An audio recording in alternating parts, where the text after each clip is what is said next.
selamat siang semuanya. Assalamualaikum warahmatullahi wabarakatuh. Salam sejahtera bagi kita semua. Apa kabar nih Bapak, Ibu, serta para wali murid dari Lab School Kaizen? Semoga selalu sehat dan selalu dalam keadaan semangat dan bahagia ya. Karena hari ini kita akan berdiskusi tentang tema-tema yang seru sekali. Pastinya saya ingin mengucapkan selamat datang pada acara webinar First Class dengan tema Sinergi Sekolah dan Orang Tua dalam keberhasilan pembelajaran jarak jauh yang akan menghasilkan generasi tangguh. Nah, persembahan First Media. Dan saya hari ini tidak sendirian karena saya akan ditemani dengan Ibu Nina Fitriah yang akan memandu acara hari ini. Yuk kita sama-sama sapa ya. Halo Ibu Nina, Assalamualaikum. Oke, masih di mute Ibu suaranya.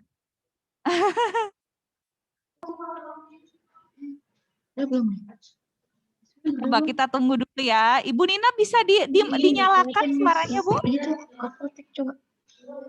Halo Bu Nina, Assalamualaikum. Iya, waalaikumsalam. Iya. Sudah terdengar suara saya, Mbak Bella? Sudah aman. Nah, hari ini baik. saya bersama Ibu Nina akan memandu acara hari ini ya, Bu ya? Siap. Ya, betul.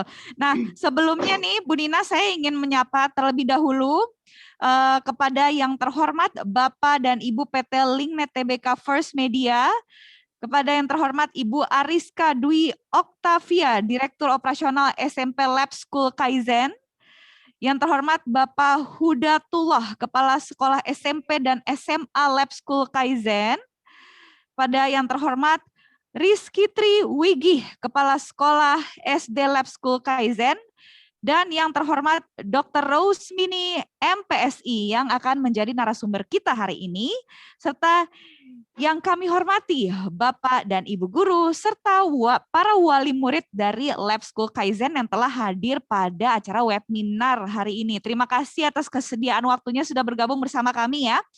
Oke, dan hari ini Ibu ada juga perwakilan ya Ibu ya? Betul.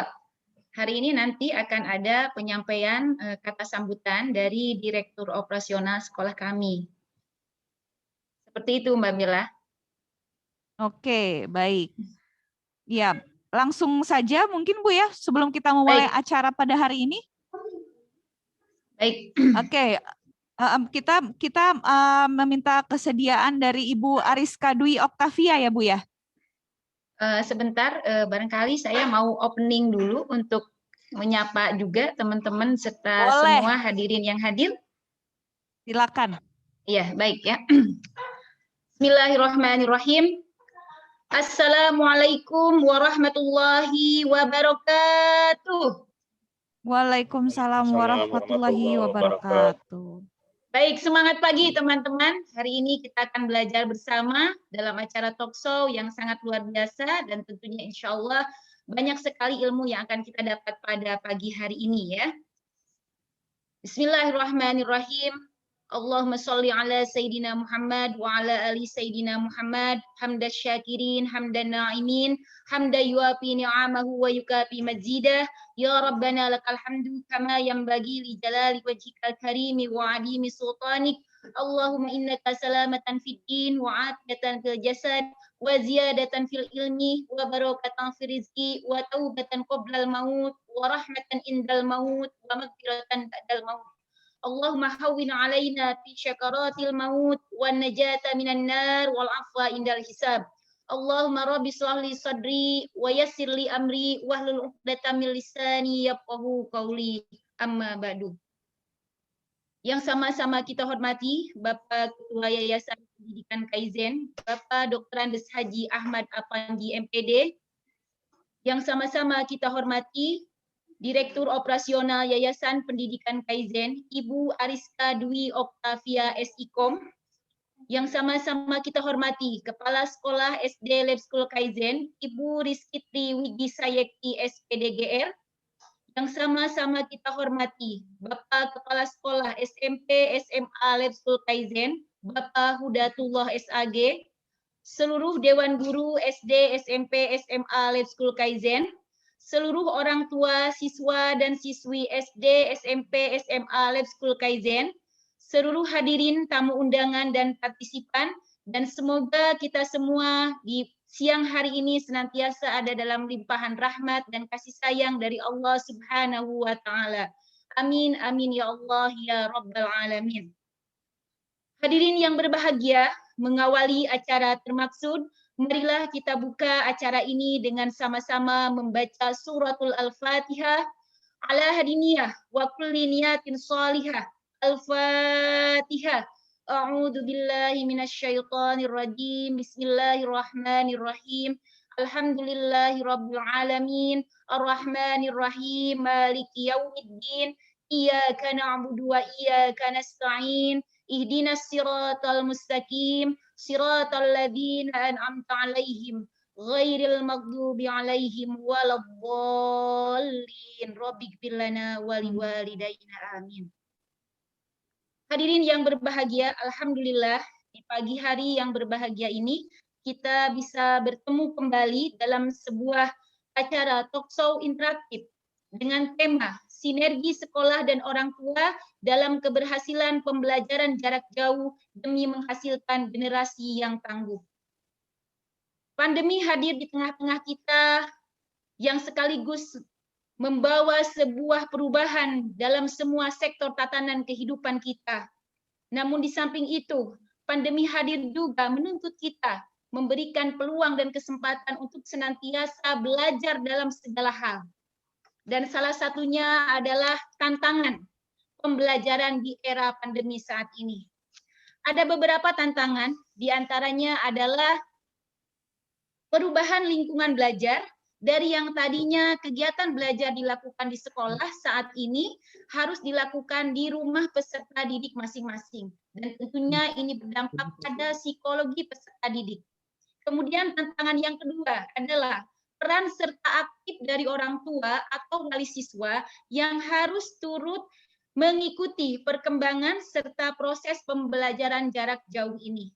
Tantangan yang selanjutnya adalah kompetensi guru, di mana kita para pendidik dituntut untuk tidak hanya menguasai teknologi dan informasi, tapi bagaimana kita mendesain sebuah strategi atau model pembelajaran yang lebih kreatif, inovatif, konstruktif, dan transformatif. Dan tentunya harapan kita para pendidik adalah senantiasa memberikan stimulus dan semangat kepada para peserta didik untuk bisa mengikuti pembelajaran jarak jauh ini dengan antusias.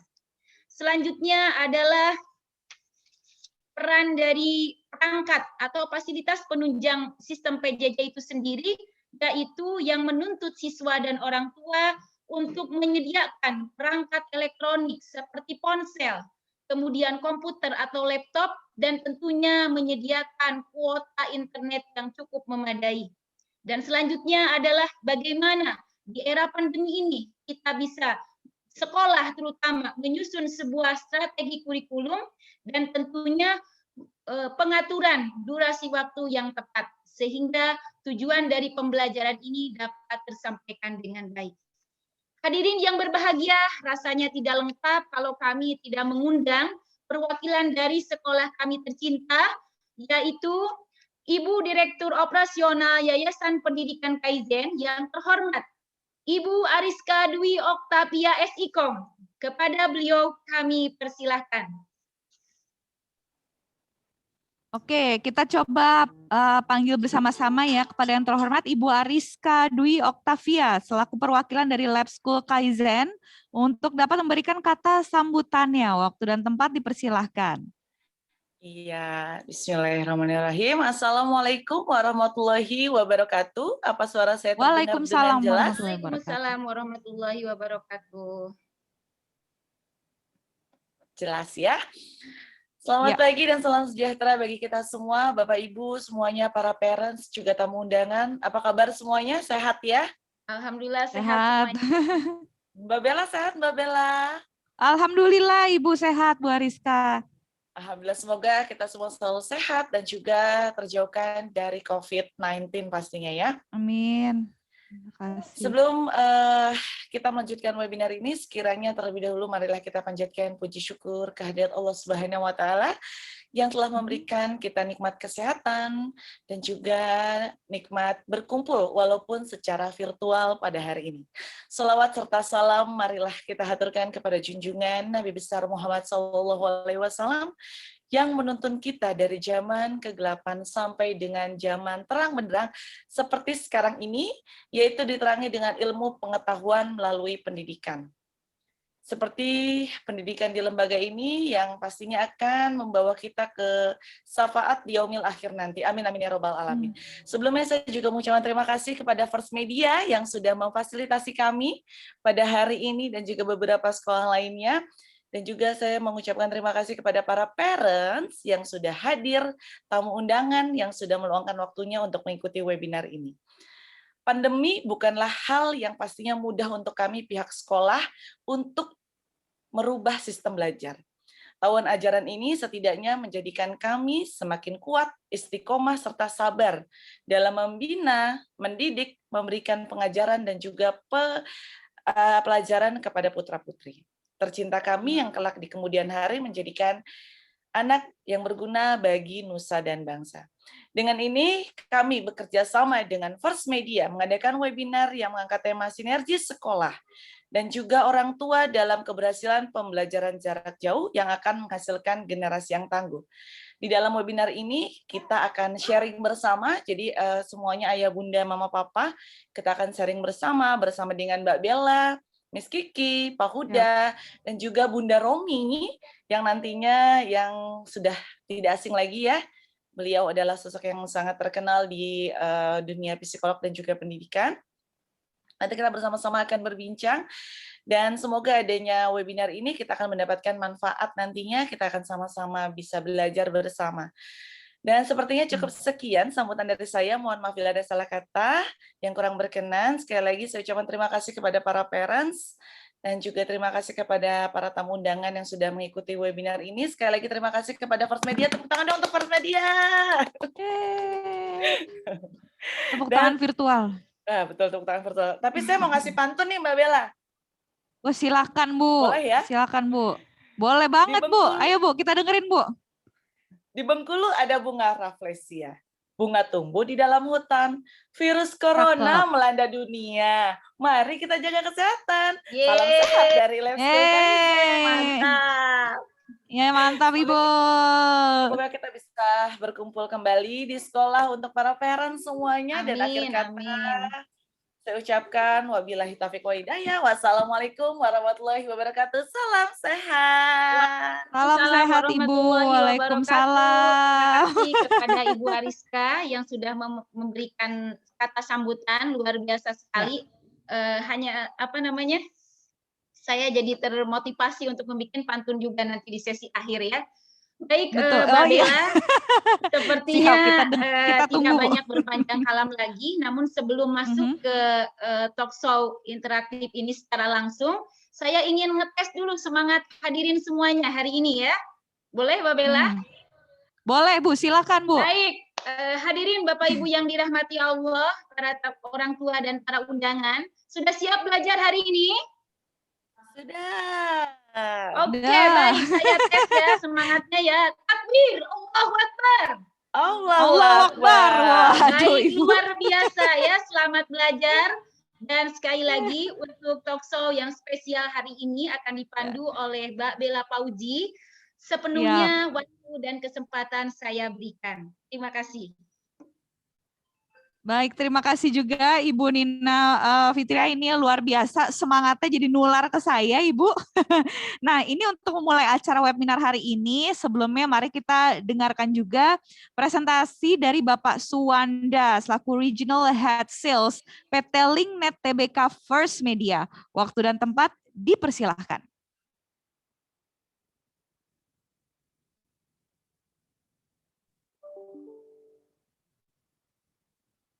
Ya, Bapak, kami persilakan. Halo. Bapak Suwanda. Terima kasih, Mbak Bella. Ya. Baik. Sudah tampil ya, Mbak Bella ya? Halo.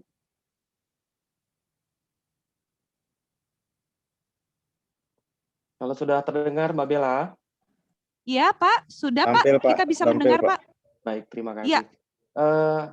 Selamat pagi, Assalamualaikum warahmatullahi wabarakatuh. Terima kasih Bapak Ibu untuk kehadirannya di pagi ini. Selamat pagi untuk Ibu Ariska Dwi. Terima kasih untuk sudah menyempatkan waktu di webinar kita hari ini. Kemudian terima kasih juga dengan Bapak Hudatullah sebagai Kepala Sekolah SMP SMA Kaizen. Selamat pagi Bapak. Semoga sehat selalu Ibu Ariska dan Bapak Hudatullah. Kemudian selamat pagi dengan Ibu Rizky Triwigih, Kepala Sekolah dari SD Kaizen, Lab School Kaizen. Selamat pagi Ibu. Kemudian selamat pagi juga kepada rekan-rekan dari Dewan Guru Sekolah Lab School Kaizen. Selamat pagi kepada para orang tua siswa yang sudah berkenan hadir juga menyempatkan waktu di siang hari ini di dalam webinar kali ini. Selamat pagi juga untuk Ibu Rosmini selaku narasumber kita pagi ini. Mudah-mudahan kita bisa mendapatkan ilmu yang bermanfaat pagi ini. Amin. Kemudian selamat pagi juga kepada rekan-rekan First Media semua. Izinkan saya memperkenalkan diri. Saya Suwanda dari Regional Head Sales First Media. Baik, seperti sama-sama kita ketahui bahwa di kondisi pandemi saat ini, Bapak Ibu merupakan tantangan yang cukup berat bagi dunia pendidikan di Indonesia, ya Bapak Ibu ya.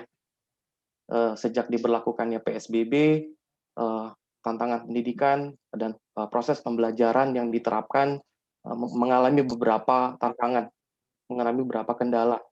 Tentunya kendala-kendala yang dialami saat ini terkait dengan platform pendidikan, kemudian juga hal ini menuntut kita sebagai pelaku pendidikan harus dapat beradaptasi dengan platform pendidikan yang ada saat ini. First Media hadir berinovasi untuk memberikan dukungan kepada dunia pendidikan di Indonesia dengan menghadirkan First Class. Apa itu First Class, Bapak Ibu? First Class adalah platform belajar mengajar atau learning management system yang terintegrasi untuk pengelolaan pendidikan di sekolah dengan berbagai fitur yang ada. First Class akan sangat membantu proses pembelajaran baik secara daring, luring maupun blended learning. Artinya bahwa First Class tidak hanya membantu proses pembelajaran secara online, tapi juga mendukung proses pembelajaran secara offline atau secara tatap muka. Kemudian juga First Class dapat mendukung juga proses pembelajaran blended learning atau penggabungan antara offline dan online. First Class sendiri bisa diakses melalui platform web, ya, kemudian juga bisa diakses melalui platform aplikasi. Dengan berbagai fitur yang ada, First Class akan mendukung proses pembelajaran untuk menjadi lebih efektif dan optimal, sehingga sesuai dengan apa yang diharapkan dari pihak orang tua dan pihak sekolah. Siapa saja yang terlibat di dalam learning management system atau proses pembelajaran di First Class? Bukan hanya guru dan orang tua yang terlibat dalam proses pembelajaran, tapi juga di sini sekolah dan pihak orang tua juga terlibat. Pihak sekolah dapat melakukan kontrol terhadap kegiatan pembelajaran yang dilakukan.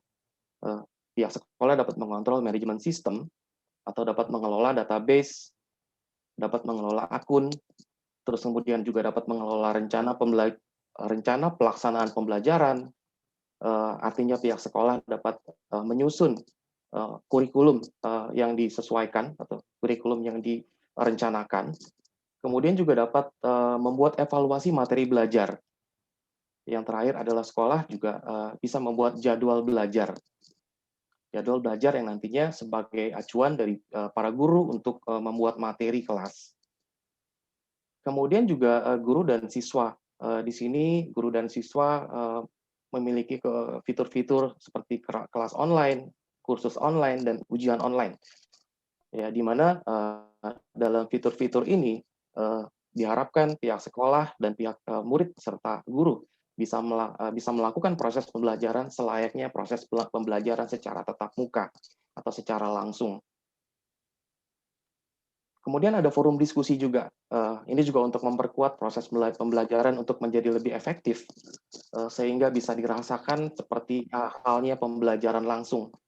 Forum diskusi ini memberikan wadah di mana guru dan siswa bisa melakukan diskusi secara langsung dan secara real time. Analisis report dan e-sertifikat. Di sini pihak sekolah bisa memberikan analisa tentang status pembelajaran dan status perkembangan belajar dari siswa. Yang menarik di sini adalah bahwa kita juga memberikan fitur untuk orang tua.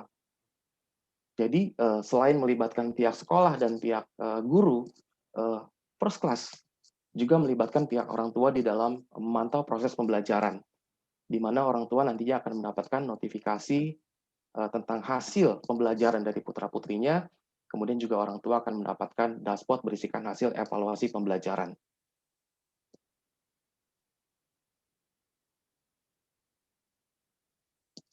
Apa saja fitur yang bisa dirasakan dari orang tua, di mana orang tua nantinya akan memiliki akun tersendiri yang bisa di-download melalui Play Store.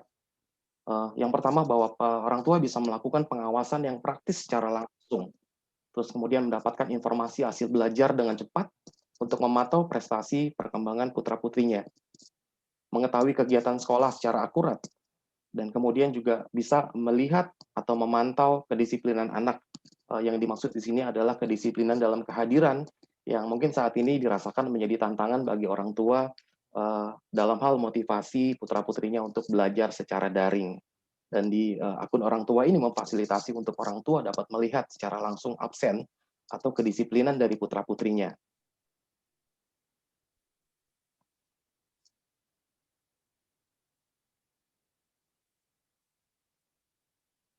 Kemudian fitur apa saja yang secara garis besar dapat diambil dari First Class nantinya? Beberapa fitur unggulan yang kami ada di dalam aplikasi First Class Lite atau First Class, nantinya ada dashboard analitik, manajemen sistem, kelas online, bimbingan konseling, konten K13, raport dan laporan nilai, feedback materi belajar, kuis dan ujian online, pembahasan jawaban kuis, serta akun orang tua. Nah, ini yang juga cukup penting.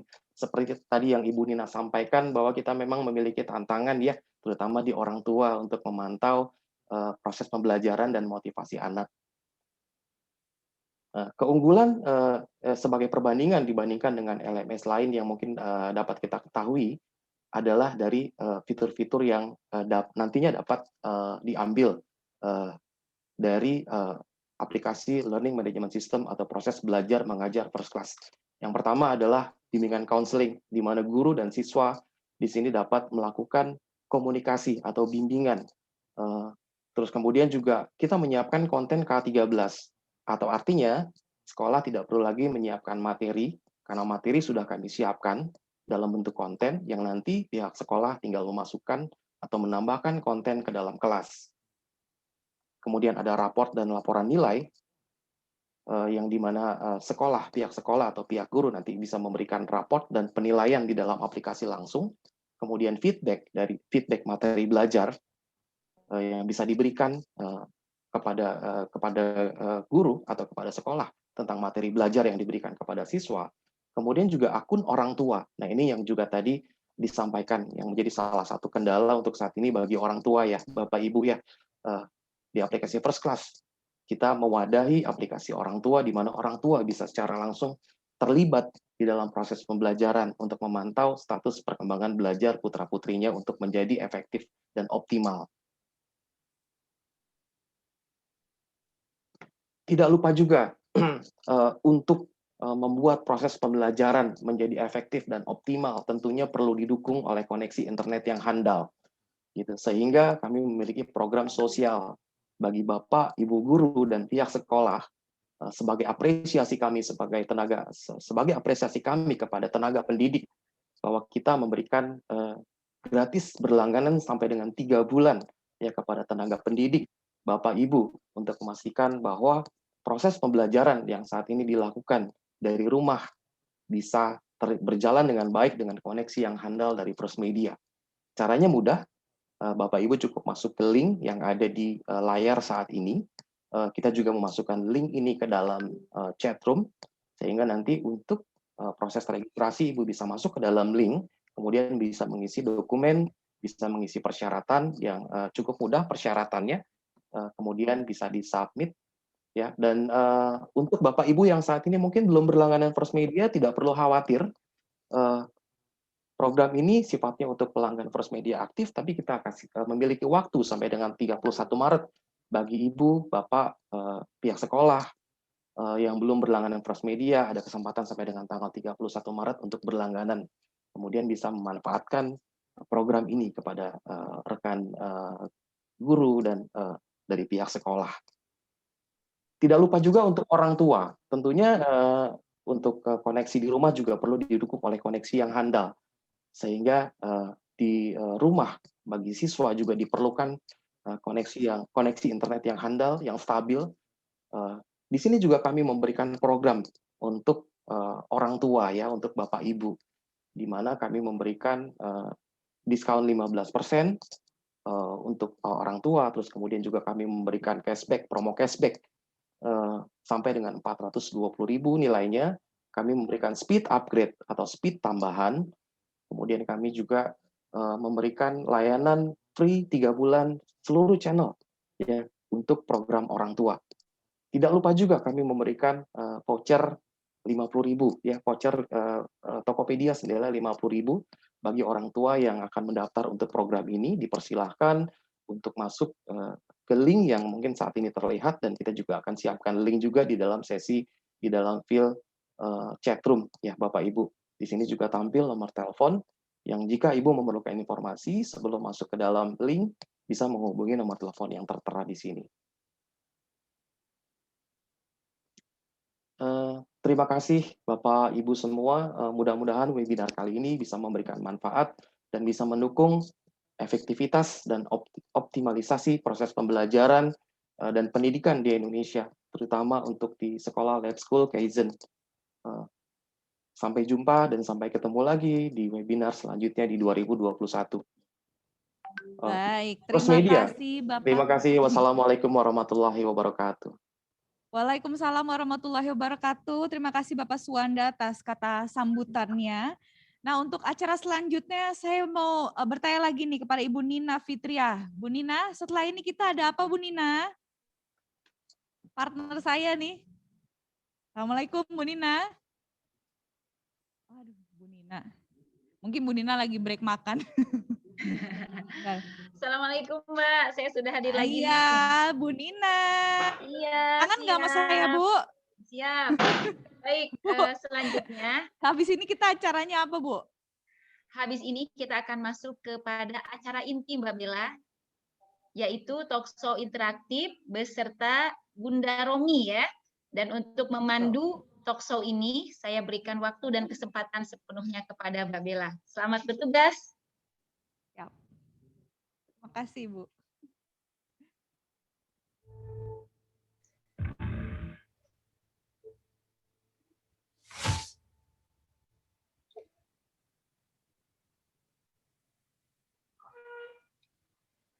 Baik, terima kasih Ibu Nina untuk pengantarnya. Nah, jadi hari ini kita telah sampai pada sesi ini ya, talk show dengan tema yang sangat menarik sekali. Nah, tapi sebelum mulai talk show, saya izin untuk buka masker dulu supaya ngobrolnya lebih enak, Bapak Ibu, nggak apa-apa ya. Oke, sebentar, kasih saya waktu untuk copot masker. Ya. Nah, jadi hari ini kita akan membahas beberapa tema talk show. Yang pertama ini saya akan bertanya kepada beberapa narasumber saya yang sudah bergabung. Ini saya ingin menyapa terlebih dahulu, ada Dr. Rosmini atau biasa dipanggil Bunda Romi. Halo Bella, Assalamualaikum. Halo, Waalaikumsalam Bunda. Saya panggilnya Bunda Romi aja, nggak apa-apa ya? Boleh, Jeng juga boleh. Jeng Romi. Oke, lebih enak Jeng. Jeng, apa kabar, sehat? Sehat, alhamdulillah, biar nggak kelihatan kepala 6-nya. Aduh, ya ampun, nggak kelihatan Bunda. Buktinya saya manggilnya masih Bunda, berarti masih awet muda, masih cantik banget. Amin. Iya, semoga juga selalu sehat ya Bunda Romi ya. Amin. Nah, selain Bunda Romi, nanti juga akan bergabung bersama kita nih, ada Pak Huda dan juga Bu Kiki ya. Pak Huda sama Bu Kiki nanti mereka berdua akan bergabung Ibu dengan talk show kita. Karena pertama-tama nih sebelum kita mulai ngobrol-ngobrol lebih jauh Bu, saya ingin bertanya terlebih dahulu nih kepada Bunda Romi dulu ya. Bunda, menurut Bunda generasi tangguh yang dibutuhkan oleh Indonesia itu yang diharapkan seperti apa sih Bunda? Ya, nggak mudah menyerah, pastinya yang tangguh kan ya, yang punya Ya. keterampilan hidup. Kalau menurut saya itu keterampilan dan meregulasi diri, karena banyak sekali di era yang sekarang ini Mbak, orang-orang yang putus asa, kemudian tidak bisa beranjak dari situasi ini dan kemudian mengambil tindakan yang menurut saya yang kurang baik juga untuk dirinya. Jadi kalau Indonesia kan harus juga maju, maka kita harus dapat orang-orang yang tangguh, gitu Mbak. Oke, berarti yang punya keterampilan hidup yang tidak mudah berputus asa gitu ya Bu ya. Ya, Berarti selalu memiliki semangat hidup yang apa yang besar, yang positif thinking terus gitu ya Bu ya. insya Allah.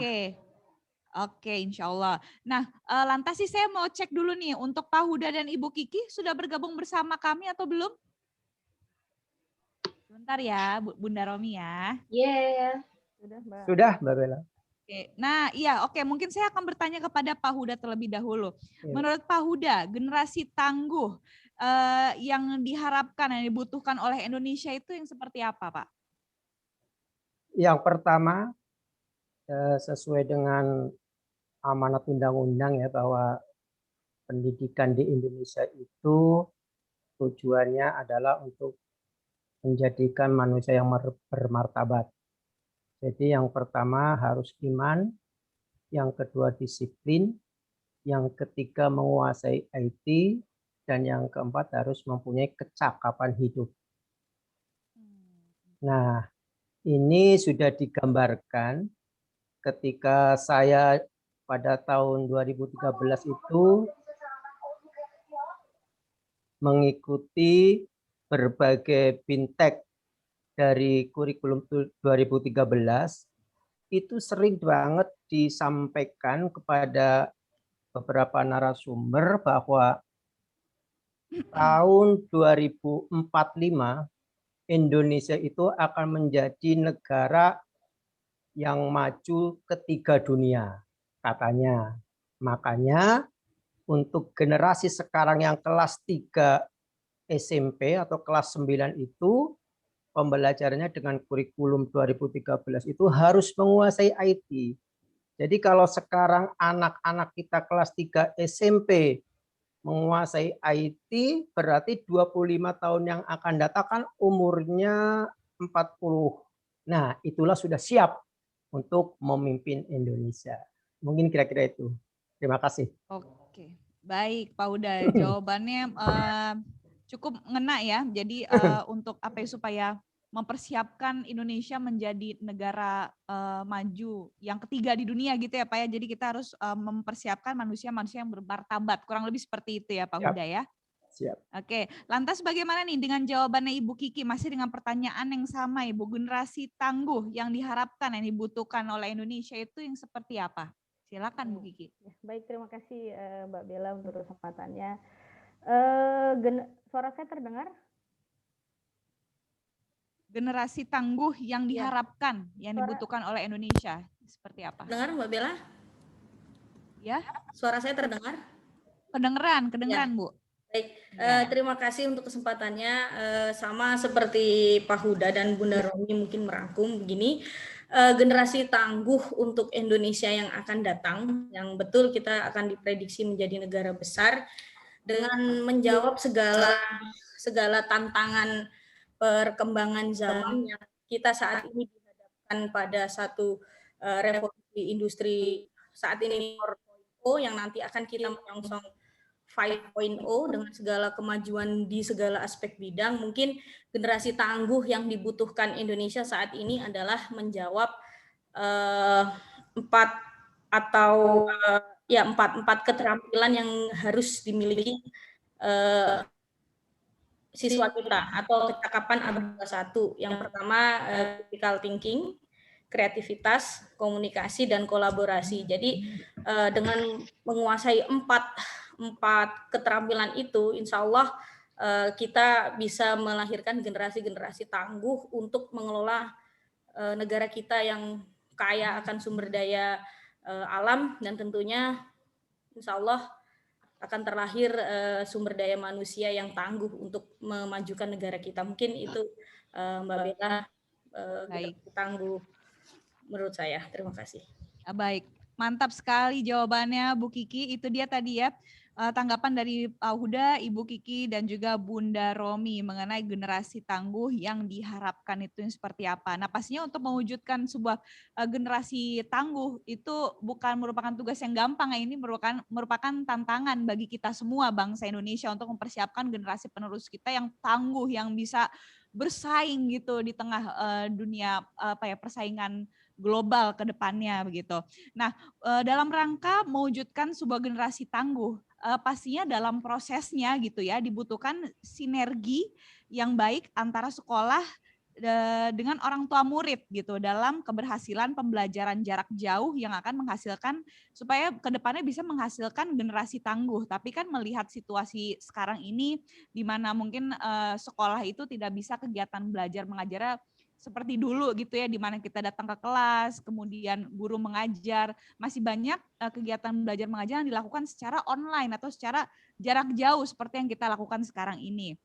Nah, seperti apa sih tantangan yang dihadapi gitu supaya kita tetap bisa ke depannya tuh proses menghasilkan generasi tangguhnya ini bisa berjalan dengan baik nih programnya gitu. Nah, untuk mengusung tema ini nampaknya Bunda Romi sudah memiliki materi yang akan disampaikan kepada kita semua ya Bu ya? Ya, oke, betul Mbak Bella.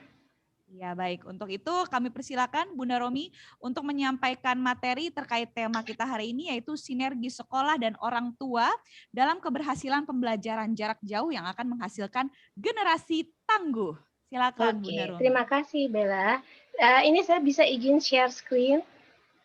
Yes, bisa Bu. Sudah tampakkah? Sudah tampak Bella? Sudah Bu. Ada tulisannya sinergi sekolah dan orang tua. Ada. Oke. Sudah Bu, aman Bu. Aman ya. Oke. Saya ini nggak terlalu lama akan menjelaskan karena kita semua nanti akan lebih kaya dengan pertanyaan-pertanyaan yang diarahkan oleh para peserta ya Mbak Bella ya. Ya, oke. Baik, Ibu. Baik. Assalamualaikum warahmatullahi wabarakatuh, Bapak dan Ibu sekalian. Ya, ini senang sekali saya berada di sini. Wah, ini betul-betul kita yang concern tentang peran orang tua dan dalam keberhasilan orang tua dan sekolah, keberhasilan tentang bagaimana cara mendidik anak-anak kita dengan lebih baik di era pandemi ini ya. Nah, kalau kita memang melihat bahwa banyak sekali masalah yang terjadi di era pandemi ini dari dampak sekolah diizinkan, tidak diizinkan, diizinkan, tidak diizinkan. Sehingga yang pusing juga bukan hanya orang tuanya, karena orang tua banyak yang bilang kapan ya boleh sekolah lagi. Orang tua udah capek. Ada doa seorang anak adalah gini, ya Allah stop pandemi ya, soalnya ibu dan bapakku bukan guru yang baik, katanya begitu. Jadi karena di rumah itu udah rasanya gimana gitu ya. Nah ibu bapaknya juga kasihan juga, sudah dari sampai tumbuh tanduk, tumbuh cula karena bingung anak 3 gimana cara mendampinginya. Lalu orang tua juga cemas, juga kemudian bagaimana mau menyekolahkan anaknya. Antara mau dan tidak mau jadi bingung ya. Kemudian ada pembelajaran jarak jauh solusinya, tetapi ini memang tidak seperti yang diharapkan karena masih semua beradaptasi.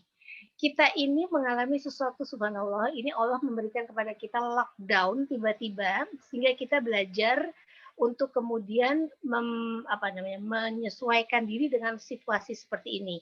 Dan ini penyesuaiannya sudah cukup lama, hampir setahun sampai sekarang ini. Nah, gimana caranya dengan secara PJJ ini kita bisa tetap memberikan generasi yang tangguh ya. Suara saya kok ngerasa feedback ya, Mbak Bella, bagus ya di situ? Sejauh ini saya mendengarnya cukup jelas Bu. Oh gitu. Kalau ke saya nih kayak feedback gitu, nggak tahu. Moga-moga Feedback. jelas aja.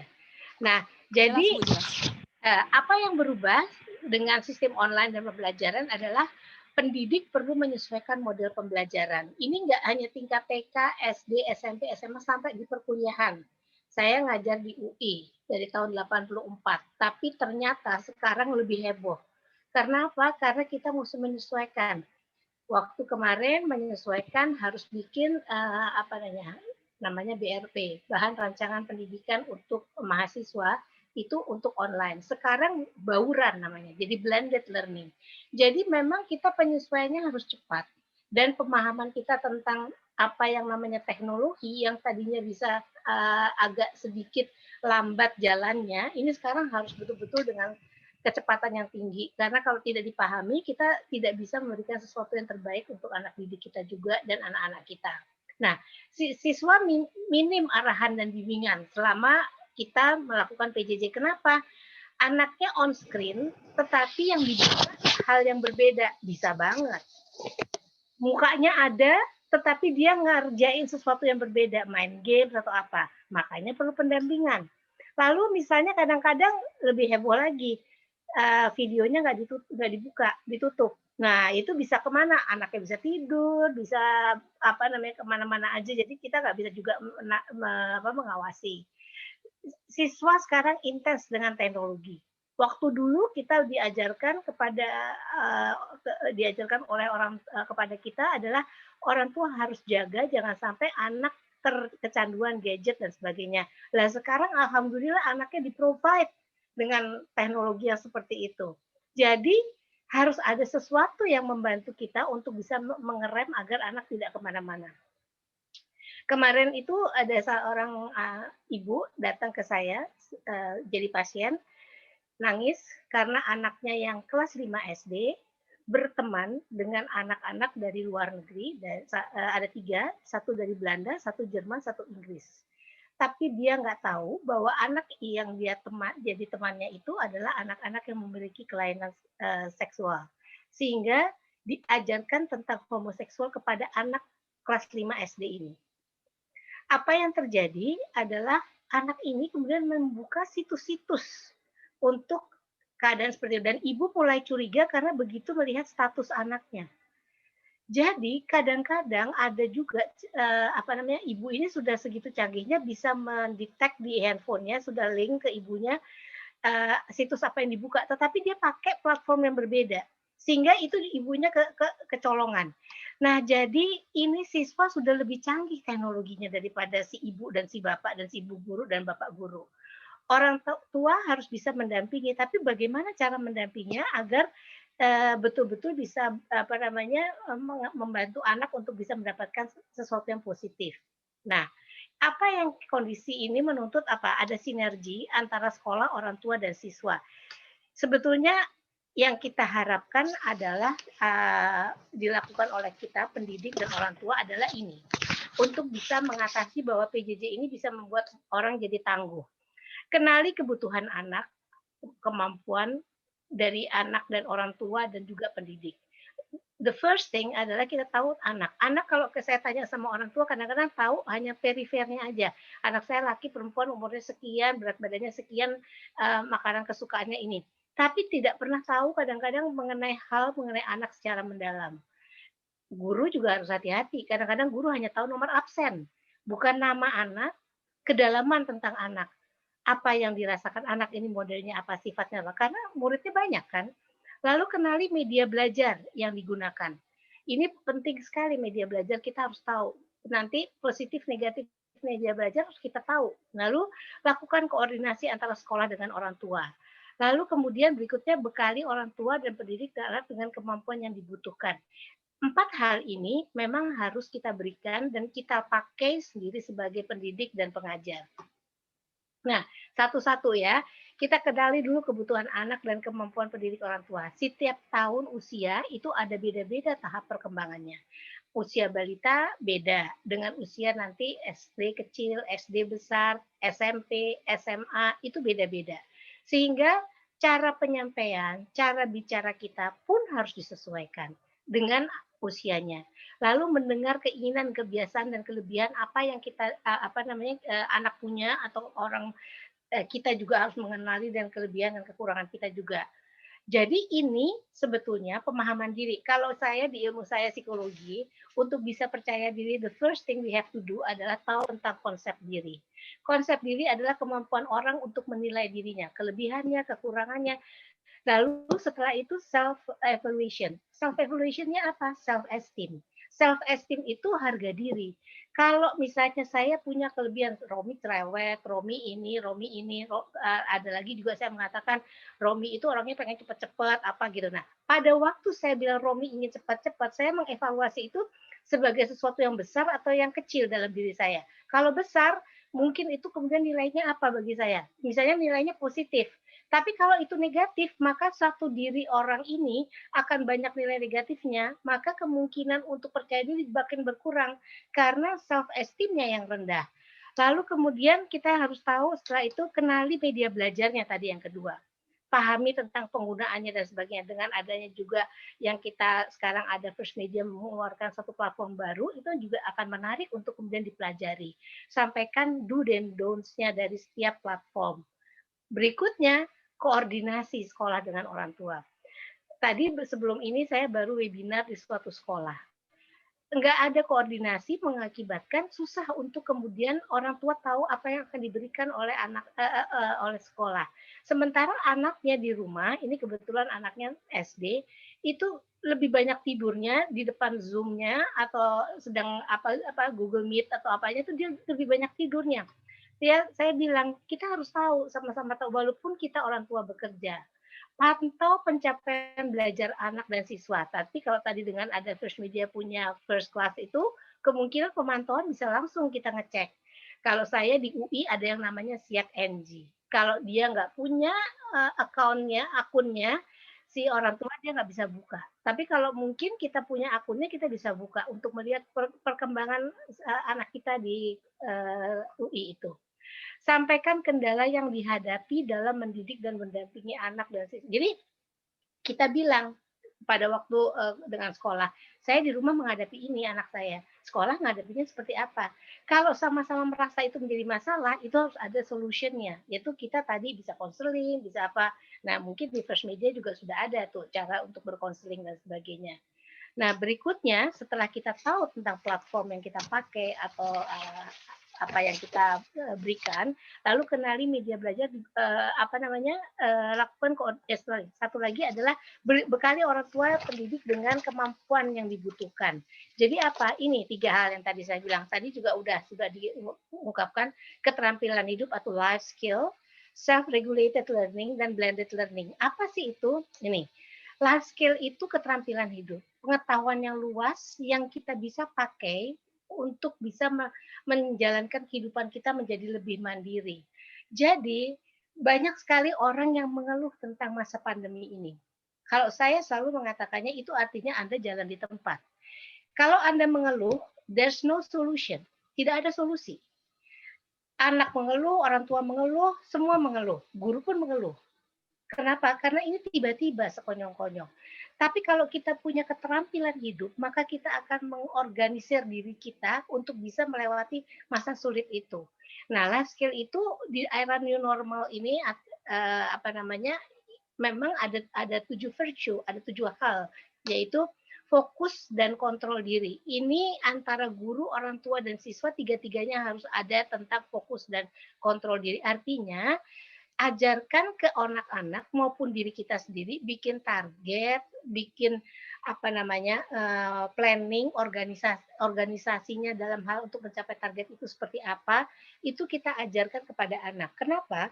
Kalau tidak, masalah itu akan tinggal jadi masalah kalau kita nggak punya target. Saya punya masalah ini, targetnya apa ya? Oke, mau menyelesaikan sesuatu. Maka kita harus kemudian mencapai target itu.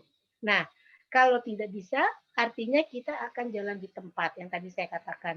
Bahkan ada banyak sekarang orang-orang, saya terima beberapa kasus di bulan lalu, itu yang attempt suicide, ingin bunuh diri. Anak SD ingin bunuh diri.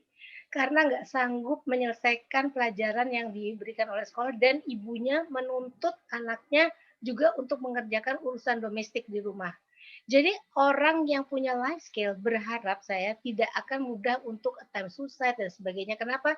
Pasti ada way out-nya. Lalu mengambil perspektif, itu yang kedua. Di sini basic-nya adalah empathy. Bagaimana kita bisa memahami apa yang kebutuhan orang lain dan sebagainya, agar dapat memahami karakteristik siswa, kita juga harus bisa memahami dulu tentang keadaan orang lain ini. Kemampuan berkomunikasi. Dan komunikasi ini penting, guru perlu berkomunikasi, siswa juga perlu berkomunikasi. Kalau gurunya nggak bisa berkomunikasi dengan baik, maka akan sulit memberikan informasi kepada siswanya juga, begitu juga siswanya. Lalu yang keempat, membangun koneksi. Membangun koneksi gini, orang belajar dari macam-macam informasi, idenya banyak. Tapi kadang-kadang ide itu bisa menjadi sesuatu yang berbeda lagi. Karena apa? Digabung-gabungkan bisa jadi. Contoh saja vlogger dan sebagainya. Itu kalau dapat ide kan karena dia banyak lihat, banyak baca, dan itu adalah merangkum ide ya. Tapi juga saya berharap tidak merangkum ide yang aneh-aneh sampai membagikan sampah kepada orang lain gitu ya. Itu bukan kreativitas itu kalau menurut saya. Lalu kemudian berpikir kritis. Berpikir kritis adalah tidak menerima informasi dengan kemudian ditelan mentah-mentah, tapi diolah. Lihat dari aneka sudut pandang, ini maksudnya apa ya? Itu kemudian membantu kita untuk melihat bahwa satu masalah itu bisa juga dilihat dari berbagai sisi. Lalu menghadapi tantangan. Kesanggupan untuk menghadapi kesulitan yang ada dan tidak fokus pada kesulitannya, tapi dianalisis ini penyebabnya apa. Yang terakhir, kesanggupan untuk menghadapi situasi sulit dan dapat mengembangkan diri. Nah, kalau mau ngajarin keterampilan hidup, ini yang ingin diajarkan dan dibiasakan dalam semua sisi kehidupan, sehingga anak itu jadi terbiasa. Yang tadi saya bilang ada virtunya itu adalah ini, fokus, kontrol, perspektif, komunikasi, koneksi, kritis, menghadapi tantangan pembelajaran berkelanjutan. Kalau ini bisa kita berikan dan kita insert ke dalam diri anak-anak kita, berharap dia dapat melewati masa sulit walaupun di PJJ atau apapun namanya. Nah, tips di rumah kita bisa lakukan manajemen waktu pada anak, kemudian lihat situasi yang real yang ada di lingkungan, berikan apresiasi tiap anak melakukan keberhasilan. Keberhasilan itu alhamdulillah di kita sekarang sudah tidak ranking ya, tetapi anak dari tidak bisa sesuatu menjadi bisa sesuatu saja harusnya sudah bisa diapresiasi. Yang kedua adalah self-regulated learning. Ini keterampilan lain yang kita harus belajar meregulasi diri supaya orang mandiri. Kenapa sih orang nggak bisa meregulasi? Nah, kadang-kadang orang tuh kontrolnya di luar, bukan internal. Kalau orang di-insert regulasi dirinya, dia kontrolnya dalam dirinya. Ini tiga dimensi yang harus kita ajarkan kepada anak-anak kita dan diri kita sendiri. Di metakognitif, jadi manusia itu belajar dari pemahaman, lalu kemudian afektif, baru psikomotor. Itu proses belajar. Kalau dia sampai di otaknya saja, di pemahaman aja, tidak merasa nyaman dengan menggunakan itu, dia tidak akan melakukan. Makanya kalau kita mengajarkan kepada anak meregulasi, kita ajarkan dia tadi, target. Sehingga dia ada sesuatu di dalam otaknya, saya harus mencapai target itu. Oke, belajar dari Pak Guru atau Bu Guru. Saya mau sampai mana? Atau melihat indikatornya dari mana. Orang tua juga melakukan hal sama seperti itu pada dirinya masing-masing. Motivasi itu adalah bagaimana dia bisa memunculkan semangat terus untuk menyelesaikan sesuatu sampai targetnya. Dan yang terakhir adalah perilakunya. Jadi kalau ini juga di-insert ke dalam diri anak-anak kita beres, kita nggak usah teriak-teriak. Dek, udah bikin PR belum? Dek, udah ini belum? Capek orang tuanya. Habis itu dia anak-anaknya bilang, belum Bunda, ibu bapaknya marah, nanti kita jadi tambah tua. Nah, bagaimana menumbuhkan SRL? Ya, yang tadi saya ajarkan tadi dengan 3 hal itu, bikin strategi, bikin target, kalau misalnya dia keluar dari target, mengingatkan untuk dia memotivasi kembali untuk bisa mencapai targetnya. Juga kemudian kita ajarkan dia untuk merancang pembelajaran yang menurut dia paling oke untuk dia itu seperti apa, kurang lebih seperti itu. Itu bisa dalam semua sisi kehidupan. Nah, yang terakhir adalah blended learning, bauran.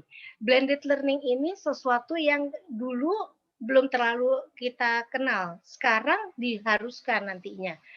Artinya, pembelajaran itu tidak lagi hanya 100% virtual, tetapi bisa juga dengan tatap muka atau jadi ada unsynchronized, ada synchronized. Ada yang kemudian kita bisa lakukan dengan dengan ketemu tatap muka, ada juga yang bisa dengan secara virtual. Nah, ini makanya pendidikan ini sekarang harusnya materinya itu tidak yang zaman dulu kita ajarkan langsung terus kita kasih langsung kepada siswa dalam bentuk virtual, tidak, harus direkonstruksi lagi supaya bisa untuk kemudian diberikan dalam bentuk yang lebih nyaman untuk siswa. Karena kalau kita berikan itu semua yang kita omongin pada waktu di kelas kepada siswa, siswa capek.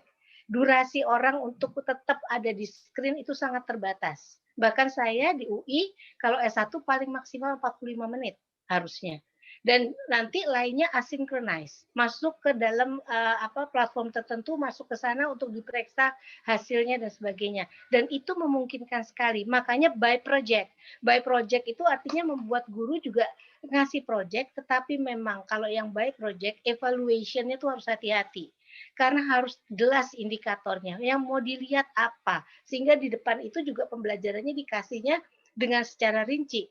Sehingga anak didik tahu apa yang diinginkan atau diharapkan hasilnya seperti apa. Saya rasa itu, Bel. Ini juga yang lain cuma tips aja. Mungkin kita bisa lanjut, Bella. Ya, pastinya Ibu. Ini setelah ini kita akan lanjut dengan sesi tanya jawab yang pastinya akan banyak sekali nanti yang bertanya. Tapi sebelumnya Ibu, saya ingin mengingatkan kembali nih kepada Bapak, Ibu, dan orang tua murid yang bergabung hari ini. Jadi kita di webinar pada siang hari ini ada polling gitu ya melalui Mentimeter, di mana Bapak dan Ibu nanti bisa mengisi polling tersebut, dan nanti di akhir acara, menjelang akhir acara, kita akan sama-sama melihat jawaban dari polling yang kita adakan. Nah, ini linknya akan kita tampilkan, ini www.menti.com dengan code-nya 6553249. Nah, sekali lagi code-nya adalah 6553249. Nah, itu dia ya, bisa masuk melalui link tersebut, kemudian nanti diisi pollingnya begitu. Oke, baik. Nah, Ibu, ini sebelum kita masuk ke sesi Q&A, ini mungkin saya juga ada pertanyaan terlebih dahulu nih dari ini ya moderator kepada Bunda Romi. Menurut Bunda Romi mungkin sudah dijelaskan sih tadi di materi yang Bunda bawakan, tapi saya mau make sure lagi sebenarnya bagaimana sih tips supaya orang tua ini bisa mengontrol sekaligus memberikan motivasi kepada anak. Oke. Jadi mengontrol ini sangat tergantung di usianya ya, Bella ya. Kita selalu lihat karakteristik siswa kita tuh umur berapa.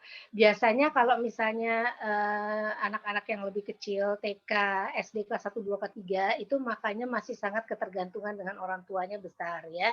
Tapi kalau setelah itu mungkin bisa lebih digeser sedikit ya.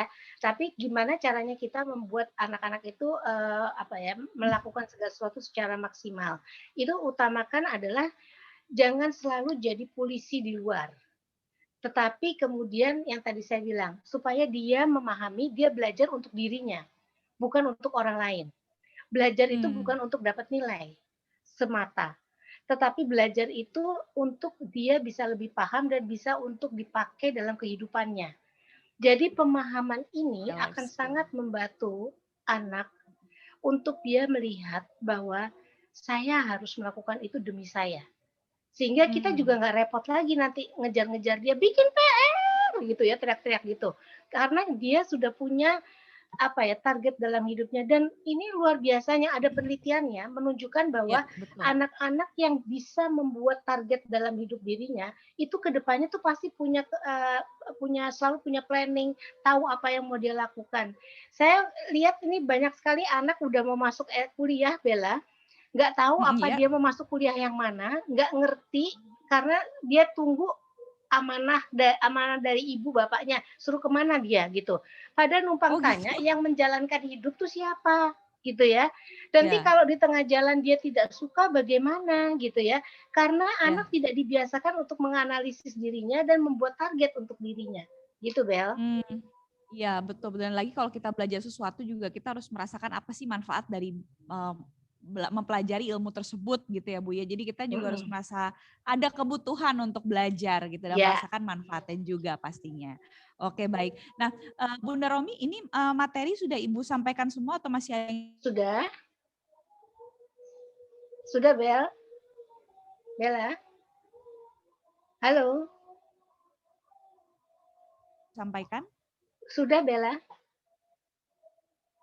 Kedengaran Bel? Oke, nah ini sebelum kita buka sesi Q&A, saya ingin mengundang terus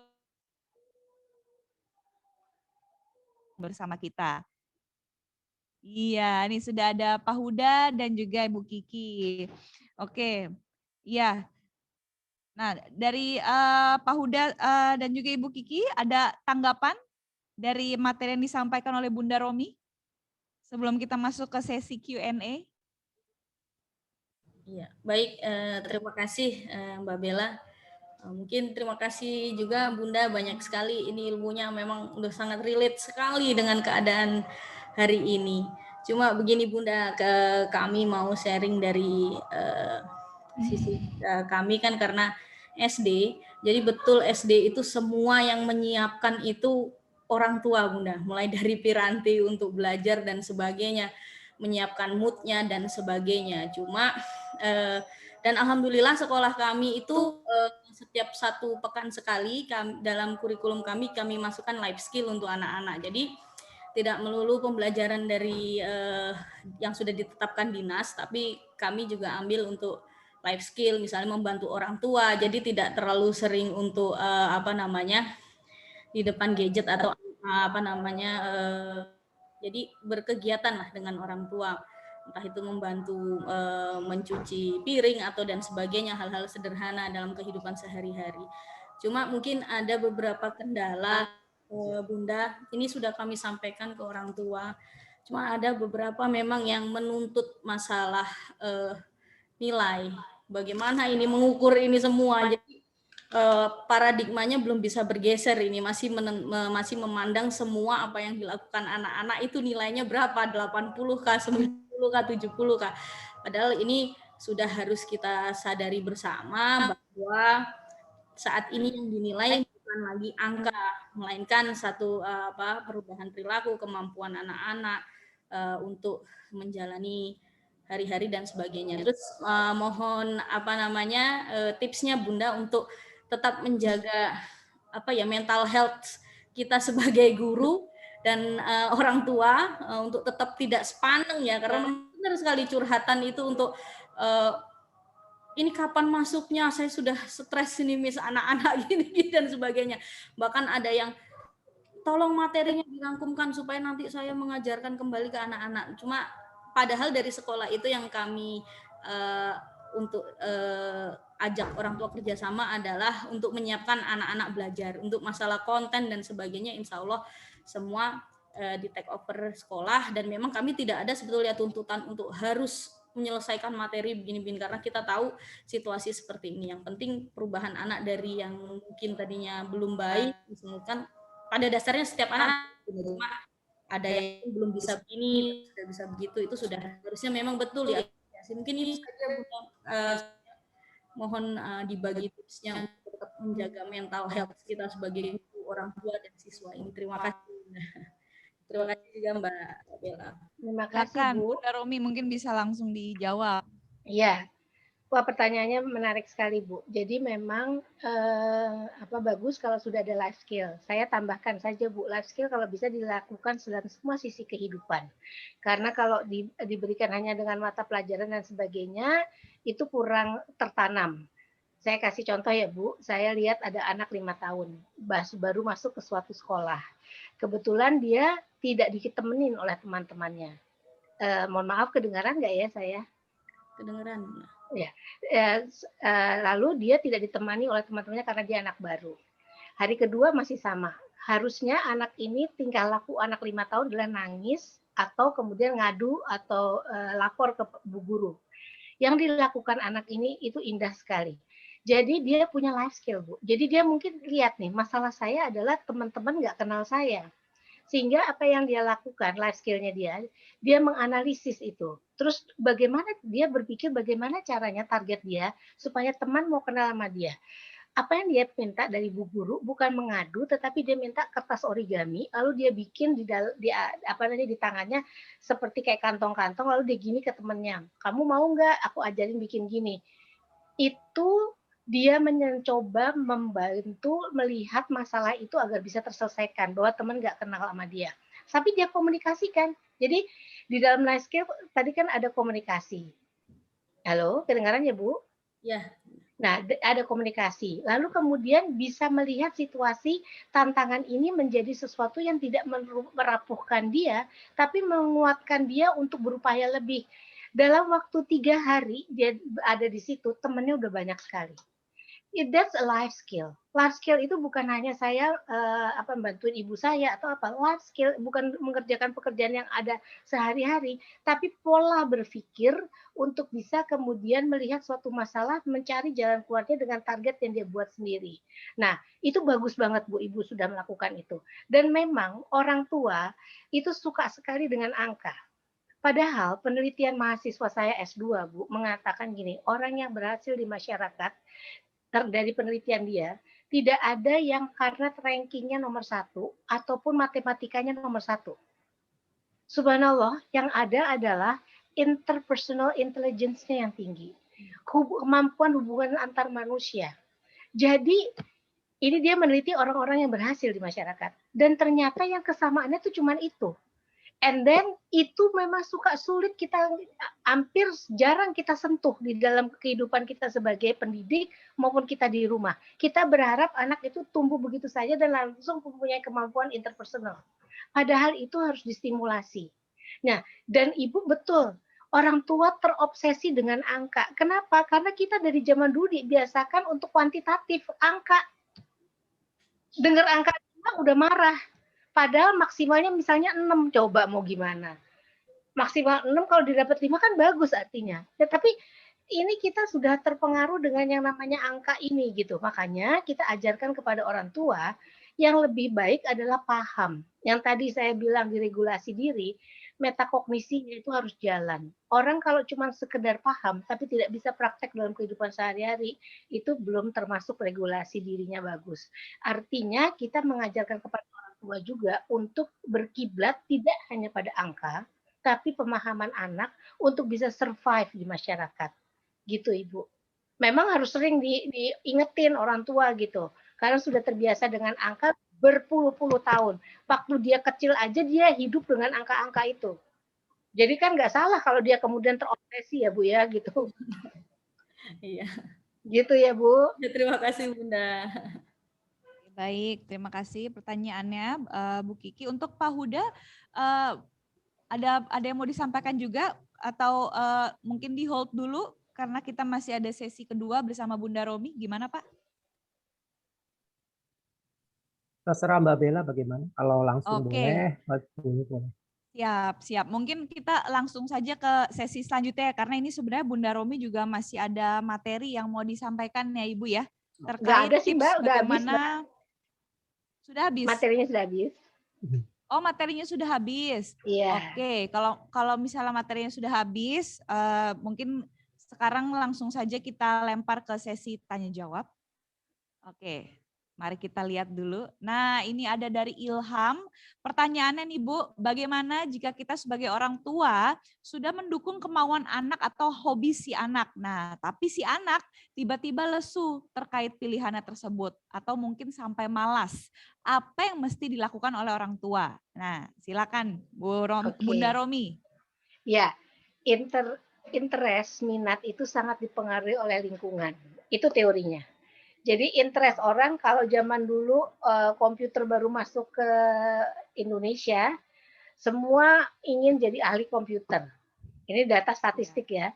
Tapi setelah itu, jadi yang dulu kayak boneka Susan mau jadi dokter udah lewat itu. Jadi kemudian komputer sekarang data. YouTuber Bu. Nah sekarang YouTuber karena lihat Atta Halilintar gitu ya. Nah jadi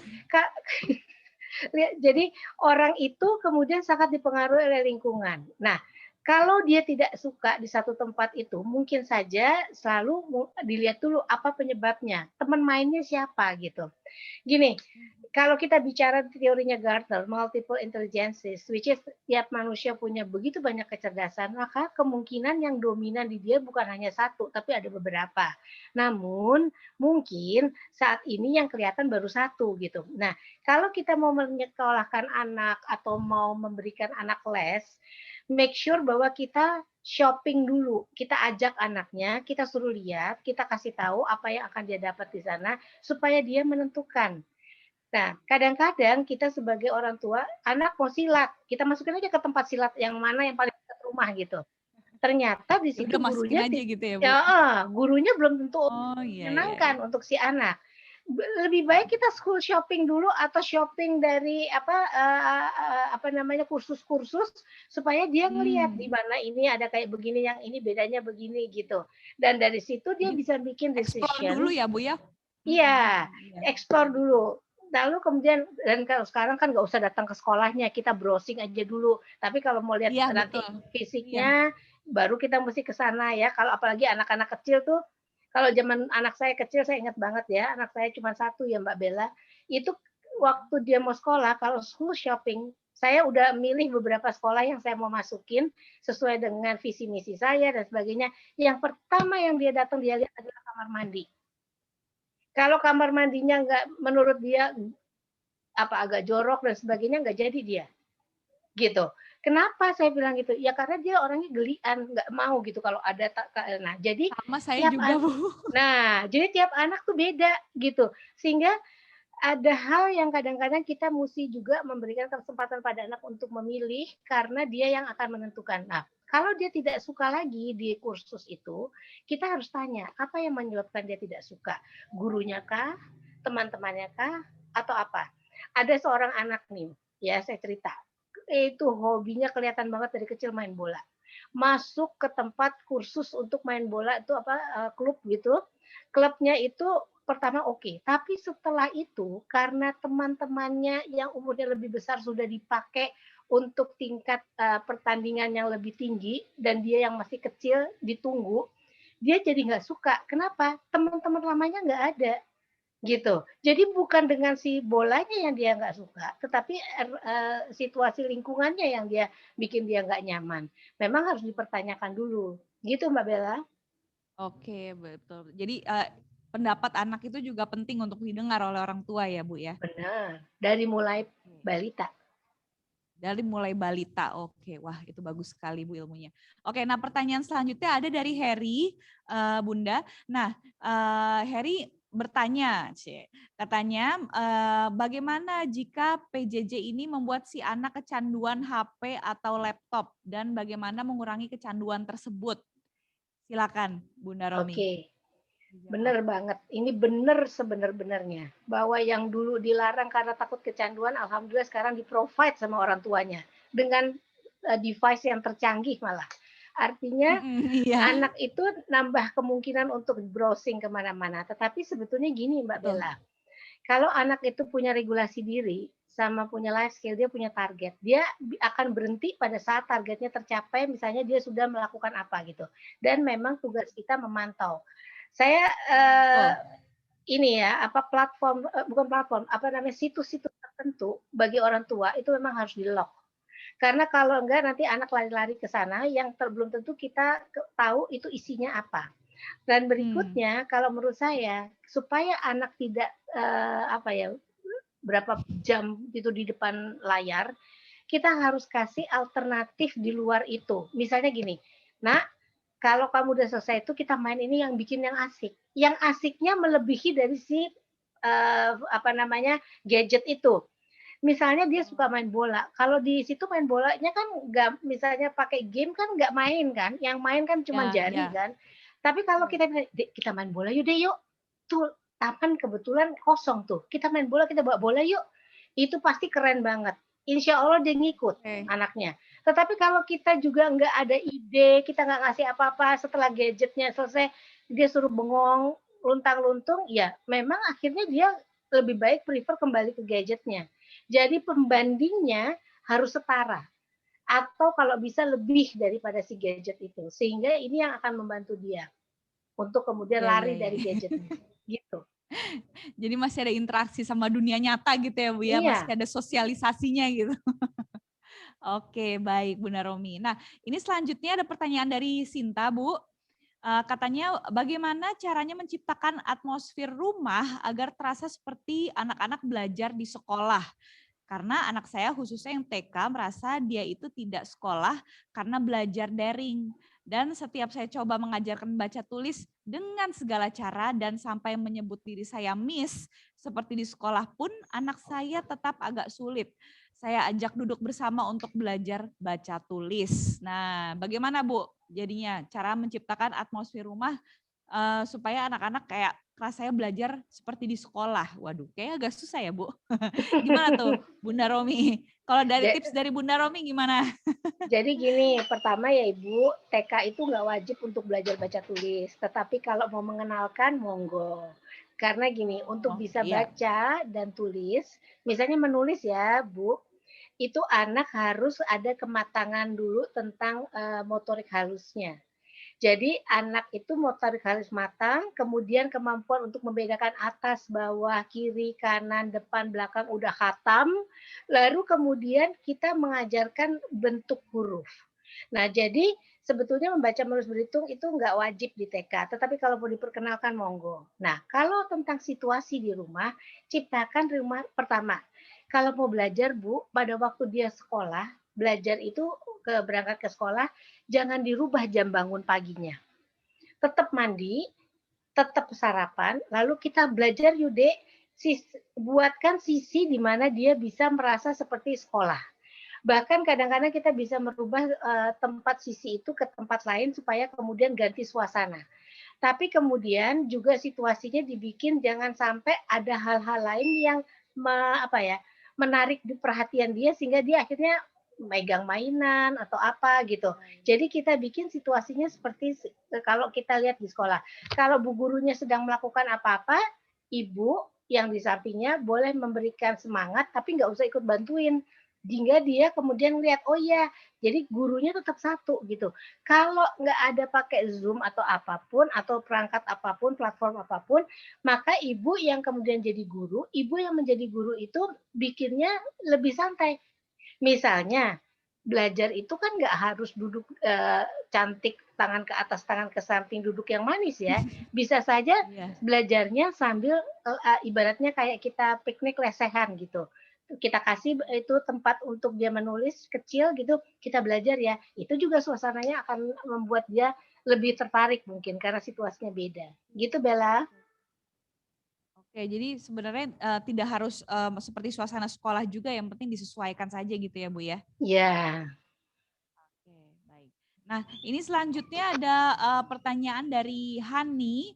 Katanya, Assalamualaikum Bunda Romi, bagaimana cara kita mengetahui skill dari anak kita dan bagaimana juga trik kita sebagai orang tua tentang caranya membuat anak usia SMA agar senang dan semangat untuk mengikuti PJJ atau saat belajar online tanpa dipaksa, dan jadi ogah-ogahan. Kadang harus diperintah gitu karena mereka lebih mengutamakan game. Wah, terima kasih. Nah itu dari pertanyaan dari Hani untuk Bunda Romi. Gimana tuh Bunda? Iya, kalau SMA ya Bu, Bella harusnya memang dia sudah punya self regulasinya, terus kemudian juga udah punya life skill-nya ya harusnya ya, sehingga dia tahu membedakan dan mengerem dirinya kapan dia selesai, kapan dia mulai lagi gitu. Sementara kalau tahu skill, maksudnya skill ini apa? Keahlian apa, keterampilan apa gitu. Karena gini, biasanya kita tahu anak itu sukanya apa pada waktu dia leisure, itu kita lihat apa yang dia ambil duluan. Nah, waktu dia lagi ongkang-ongkang kaki, nggak melakukan apa-apa, dia main apa? Misalnya dia membongkar-bongkar mobilnya atau dia melakukan apa, itu biasanya memang yang dia ambil adalah sesuatu yang dia memang menikmatinya, gitu. Dari situ kita bisa ngelihat. Tetapi kalau skill, itu keterampilan, itu kan perlu stimulasi yang sering ya, arahan, asahan, dan sebagainya. Sehingga itu kadang-kadang juga kita mesti ngelihat dulu apakah dia sudah mendapatkan kedengaran nggak ya Bella? Ya, Kedengaran kedengeran nggak, Bu? Bel? Pasti. Oh ya, Aman, aman. saya pakai First Media loh. Wih, mantap Ibu, keren. Tapi tulisannya Aduh. unstable nih. Oh, Moga-moga aman ya. Jadi aman, Insya Allah. kita juga harus kemudian melihat bahwa skill itu kan keterampilan yang diajarkan berkali-kali. Jadi kalau skillnya nggak ada, mungkin belum dapat latihannya gitu, sehingga dia belum Oke, timbul ya, menjadi betul. keterampilan ya. Dan kalau yang tadi SMA Bu, saya ngaranin harus kembali mengajarkan meregulasi diri, karena gini. Anak itu kalau nggak dapat stimulasinya kadang-kadang nggak ngerti dia harusnya seperti apa meregulasi dirinya.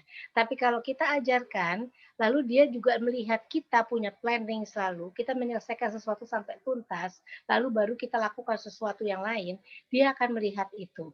Dan waktu tadi PJJ dan sebagainya, memang ada beberapa penyebab. Apakah memang materinya cukup menarik, gurunya menyampaikannya dengan menarik juga, terus kemudian apakah anak itu dalam suatu kondisi di mana dia siap menerima informasi.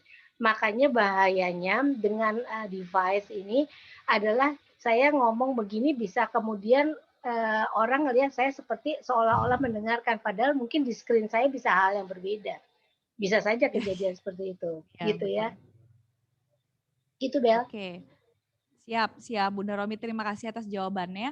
Nah, untuk itu kita juga ingin meminta tanggapan nih dari Pak Huda dan juga Bu Kiki. Coba kita kita coba sambung dulu ya ke Pak Huda dan Bu Kiki. Ada tanggapan dari atau ingin bertanya kepada moderator? Baik, Ibu Bella. Ya, silakan Pak Huda. Baik, Ada yang terima ingin kasih. disampaikan, Pak? Terima kasih atas waktunya. Dan pada Ibu Dr. Romi yang saya hormati, sedikit saya akan menyampaikan.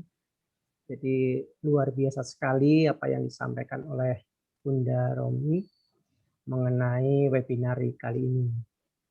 Yang pertama, saya sepakat bahwa dengan adanya pandemi ini adalah sebagai suatu tantangan. Jadi bukan sebagai suatu musibah. Karena dengan adanya tantangan itu justru akan membawa perubahan kemajuan yang lebih baik. Itu saya setuju itu. Yang pertama, kalau boleh saya berbicara atau cerita sedikit, ada dalam bukunya yang berjudul 30 hari mencari jati diri Aris Ahmad Jaya itu menuliskan bahwa layang-layang terbang itu karena menghantam angin. Semakin anginnya kencang, semakin layang-layang itu terbang. Jadi dengan demikian semakin banyak tantangan justru semakin akan membawa perubahan kemajuan yang lebih baik. Bisa juga dalam tidak ada Bung Karno kalau tidak ada kolonialisme.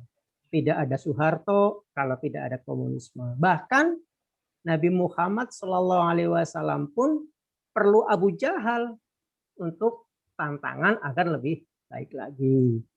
Nah, berangkat dari situ, ini dikaitkan dengan pandemi ini. Jadi dengan adanya pandemi justru tantangan bagi guru itu di samping guru bisa atau mohon maaf ya agak sedikit melek IT itu justru akan bertambah. Jadi dari berbagai aplikasi, berbagai apa yang dari IT tersebut, guru pasti ada perubahan dengan adanya pandemi ini. Jadi saya sepakat sekali kalau pandemi ini justru adalah suatu tantangan bagi kita untuk maju. Nah, yang sudah kami lakukan mengenai proses belajar, kami dari SMP maupun SMA, memang kita mewajibkan guru-guru untuk mengajar melalui Zoom, baik Google Meet maupun Zoom, tapi kami memang memakai Google Meet. Itu sekedar untuk memantau. Jadi ketika guru mengajar melalui Zoom Meet, itu siswa diwajibkan untuk on videonya. Jadi biar guru itu bisa memantau. Karena apa yang tadi disampaikan oleh Bunda Romi, kami mengajar di sini, anak-anak bukanya nggak ngerti apa yang dibuka. Maka ketika kita mengajar melalui Zoom, anak-anak wajib membuka on videonya. Dan itu sebagai interaksi bahwa kami sebagai Dewan Guru bisa memantau langsung kepada anak-anak tersebut. Nah, ini yang menjadi masalah, bukan menjadi masalah, ini mungkin pesan kami kepada Fast Media ya. Jadi mungkin dari Fast Media bisa memfasilitasi kira-kira itu model pembelajaran seperti apa ini yang lebih efektif pada masa pandemi ini. Karena kami hanya dengar saja, jangan-jangan ini untuk metode daring ini akan dikukuhkan kurikulumnya oleh Bapak Menteri. Jangan-jangan seperti itu. Maka ini juga sebagai tantangan, bisa juga tantangan ini bagi Fast Media untuk lebih baik lagi. Karena yang sudah-sudah, mohon maaf, ini ya mohon maaf sekali nih, kalau ada aplikasi dari dulu ada yang namanya Pesona Edu, ada yang lagi dari apa itu. Jadi banyak kesannya itu jangan sampai hanya jualan produk gitu. Jadi harus benar-benar itu untuk memberikan kemajuan ke arah yang lebih baik. Nah, mungkin itu yang sedikit saya sampaikan dan mohon maaf mungkin ada kekurangan. Terima kasih. Oke, baik Bapak. Nah, terima kasih Pak Huda. Dari Bunda Romi atau Ibu Kiki masih ada yang ingin disampaikan atau ditanggapi, silahkan. Tidak ada Mbak kalau dari saya. Oke, nah Bu Kiki terkait tadi yang sudah sesi Q&A yang sudah berlangsung, ada lagi yang ingin disampaikan? Sudah, Bu Kiki? mungkin itu saja. Tanggapannya mungkin? Sudah terwakilkan semua. Sudah cukup, Mbak. Sudah cukup ya, oke. Baik, kalau gitu kita coba lihat kembali ya, apakah masih ada dari Bapak dan Ibu yang hari ini bergabung di webinar. Oke, sudah tidak ada ya, oke baik. Jadi pertanyaannya sudah dibacakan semuanya, sudah cukup terjawab ya, insya Allah pertanyaan-pertanyaannya Bapak Ibu. Jadi semoga saja bisa menjadi masukan ke depannya untuk mempersiapkan generasi tangguh. Oke baik, nah jika Q&A sudah, lantas untuk selanjutnya saya ingin melihat polling dari tema hari ini. Oke, kita coba lihat ya apakah Mentimeter, tadi kan saya sudah singgung di awal ya, Mentimeternya ada linknya yang bisa Bapak Ibu masuk untuk ikutan polling. Coba, nah ini sudah muncul di layar ya, bisa lihat semua ya. Pertanyaannya pertanyaan pollingnya siapakah yang menurut Anda berperan dalam mendukung keberhasilan PJJ? Oke. Ini coba saya lihat, ini sudah jawaban final atau masih belum? Sudah. Oke, ternyata sebanyak 22 orang menjawab anak, orang tua, dan juga guru. Oke, baik. Boleh tepuk tangan buat kita semua? Ya, tepuk tangan virtual aja. Itu dia ya, 23 orang ternyata menjawab seperti itu. Oke. Lantas untuk selanjutnya dari Mentimeter masih ada polling? Ada kendala terbesar? Oh, apa kendala terbesar Anda dalam mendukung keberhasilan PJJ?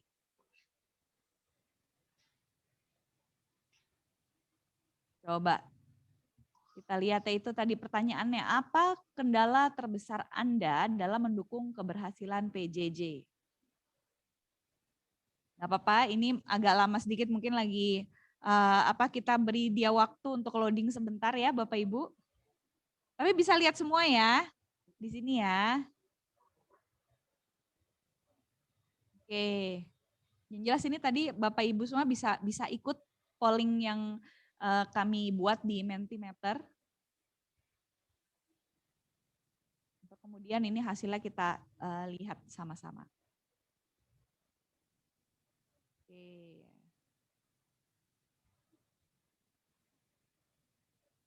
Coba kita lihat ya.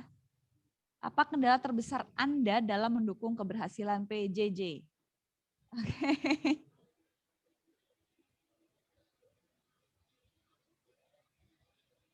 Oke, kita tunggu tampilannya.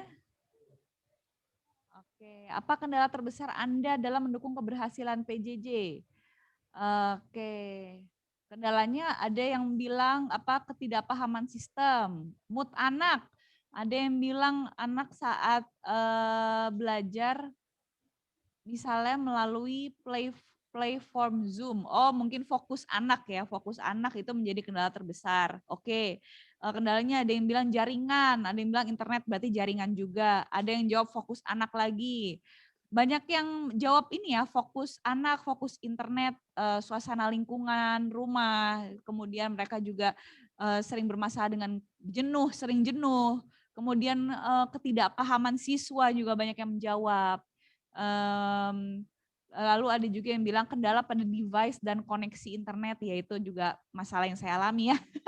Serta pengaturan dan pembagian waktu orang tua, pekerjaan versus PJJ. Oke, iya karena mungkin memang membagi waktu antara pekerjaan orang tua dengan apa ya kegiatan apa ya mengajarkan anak di rumah itu ya pembagian waktunya bukan merupakan perkara yang mudah ya, dan itu pasti ya cukup menantang bagi semua orang tua, apalagi di era situasi pandemi seperti sekarang ini di mana semua pembelajaran dilakukan secara jarak jauh. Wah, itulah yang harus kita melakukan adaptasi gitu ya.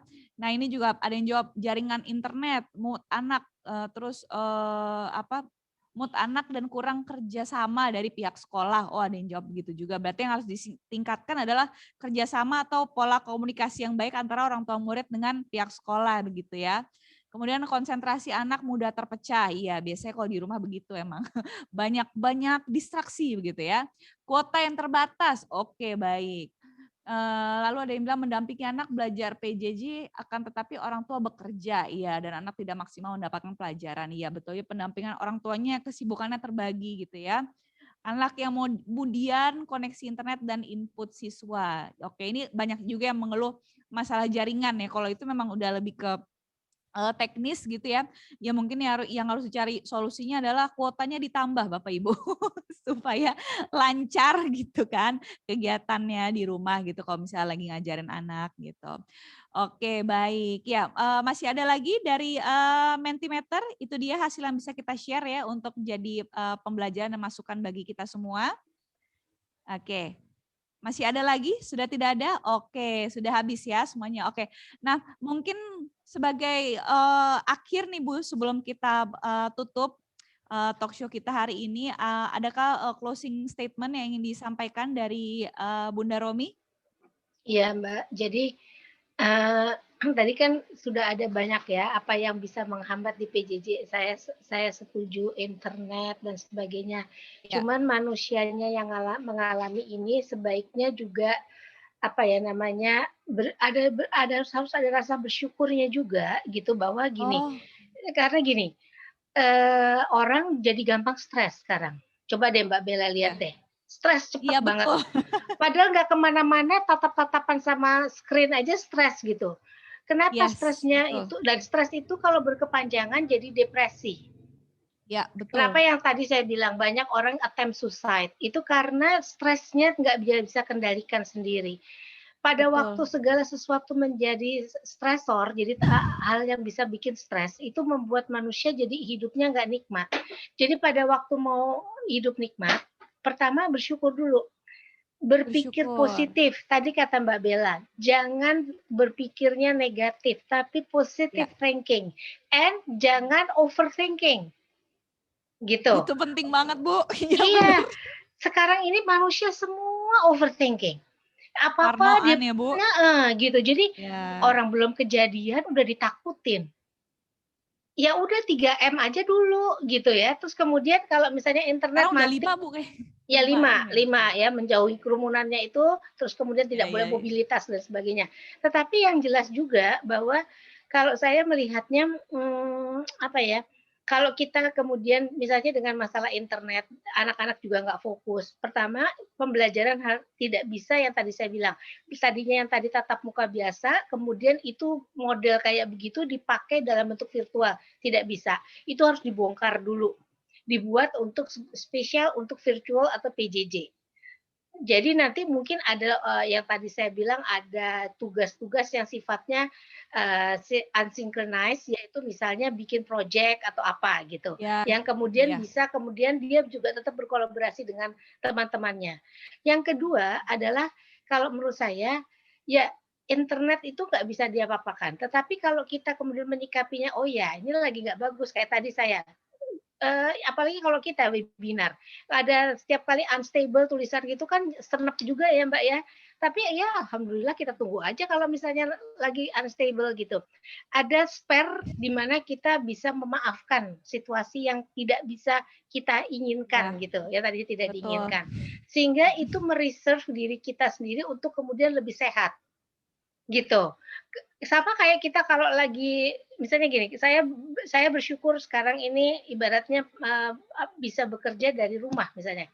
Karena kalau dulu saya kejebak macet terus. Ke UI macet, Ya. pulang dari UI macet, dari kemana-mana juga Betul, macet Ibu. gitu. Aduh, Ya. saya juga ngerasain itu, Bu. Ya, Nah, makanya itu kan juga bikin rambut berdiri kan. Tapi iya, stres juga kemudian itu. kita lihat situasi sekarang. Dari satu Iya. webinar, tadi pagi saya webinar di tempat lain, sekarang masuk ke webinar yang lain nggak kejebak macet. Jadi bersyukur, Iya, oh stay at alhamdulillah home. wa syukurillah dengan pandemi ini saya bisa nggak pakai mobilitas yang tinggi, bisa kemudian Ya. mencapai tempat yang lain.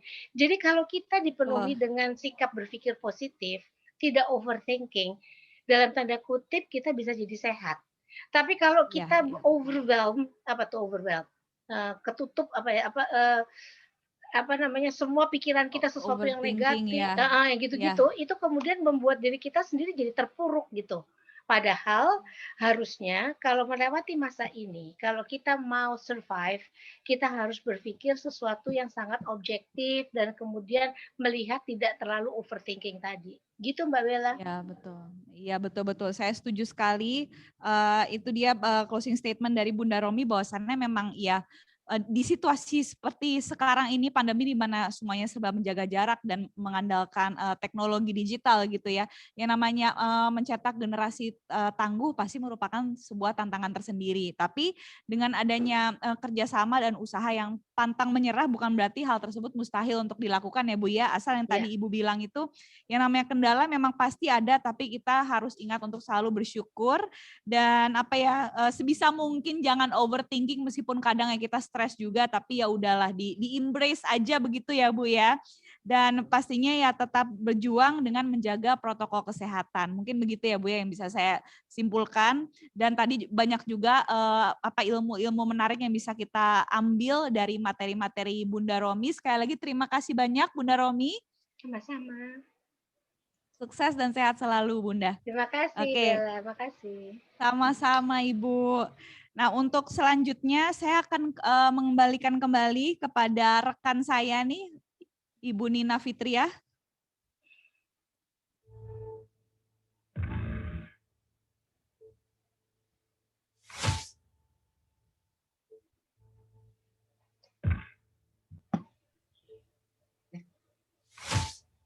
Assalamualaikum Mbak Bella.